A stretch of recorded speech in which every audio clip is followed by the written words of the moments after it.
Alors bonjour à tous. Aujourd'hui, nous continuons notre lecture du catéchisme de l'Église et nous en sommes rendus à la question numéro 129 du compendium qui est: quel est l'état du corps ressuscité de Jésus?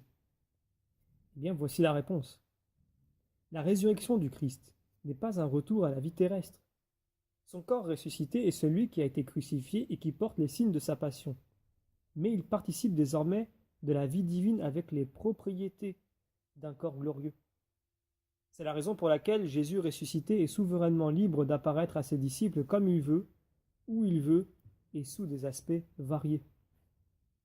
Donc pour étayer ces propos, prenons les paragraphes 145 à 146 du catéchisme de l'Église, qui disent ceci.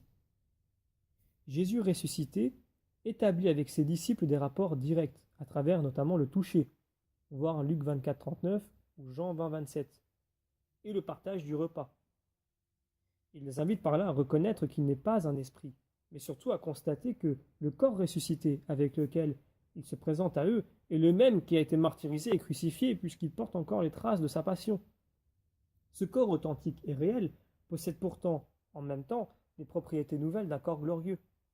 Il n'est plus situé dans l'espace et le temps, mais peut se rendre présent à sa guise, où et quand il veut, car son humanité ne peut plus être retenue sur terre et n'appartient plus qu'au domaine divin du Père.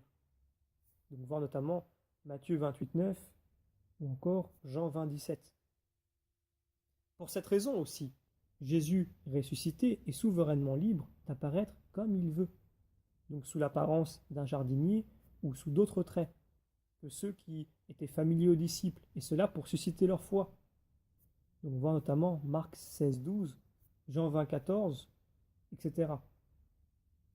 La résurrection du Christ ne fut pas un retour à la vie terrestre, comme ce fut le cas pour les résurrections qu'il avait accomplies avant Pâques.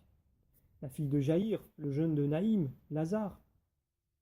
Ces faits étaient des événements miraculeux, mais les personnes miraculées retrouvaient par le pouvoir de Jésus une vie terrestre ordinaire. À un certain moment, ils mourront de nouveau. La résurrection du Christ est essentiellement différente.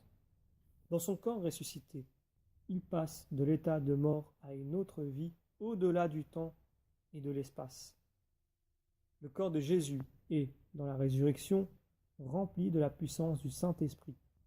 Il participe à la vie divine dans l'état de sa gloire, si bien que saint Paul peut dire du Christ en 1 Corinthiens chapitre 15 qu'il est l'homme céleste.